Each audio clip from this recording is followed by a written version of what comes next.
In this help desk video, I'm going over what's the difference between a $1 wide and a $2 wide credit spread. So if you know within our algo program here on this page, you can see the $1 wides, this is $2 wides, the $2 wides, or hide it and show the $1 wides. You can see both options. Well, what's the advantages and disadvantages of both? So let's dive into it. First off, a $1 wide credit spread requires a minimum of $100 in collateral per trade. While this one, the $2 wide, requires a $200 collateral. So what does this mean? Well, this means that a $1 wide is best for smaller accounts. Anywhere from $2,000 to $30,000 is recommended. The unique advantage is that it has a higher credit collection percentage, which means that you have a higher long-term return. This is evident in the historical return performance. You can see here, if I go to the $1 width, you have on the turtle strategy, which is our main approach, a 93% win rate and a 35% annualized return. So that's going to be the highest. It's a 1 width. If we move to 2 width, it's the same win rate, but it moves down to a 29% instead of a 35%.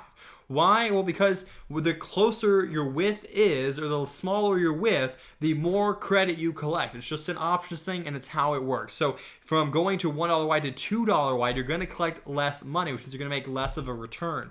But the downside with it is as you scale up, you're going to have a lot of spreads. So for instance, let's say you scale up and you'll be doing 100 spreads each of the $1 wide. You'll start running into liquidity and execution issues, not to mention you'll be paying a lot in commissions. So again, when you're trading with a lot of size and need a lot of spreads, it's going to mess up liquidity, execution, and you're going to have to pay a lot in commissions.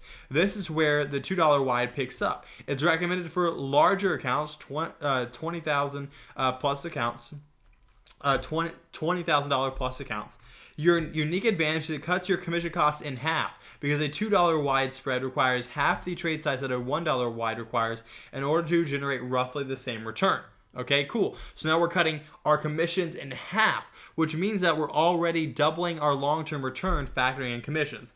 But the downside is you'll have a lower long-term return compared to the $1 wide since your credit collection percentage drops. However, because commissions also go down, it kind of offsets it. So in the long run, they're about equal. But again, I prefer the $2 wides because it has less spreads that I need, so quicker execution. All right, if you have any other questions about that, open up the chat box or join me in our next office hours support call. All right, see you guys inside the membership, and let's make money together.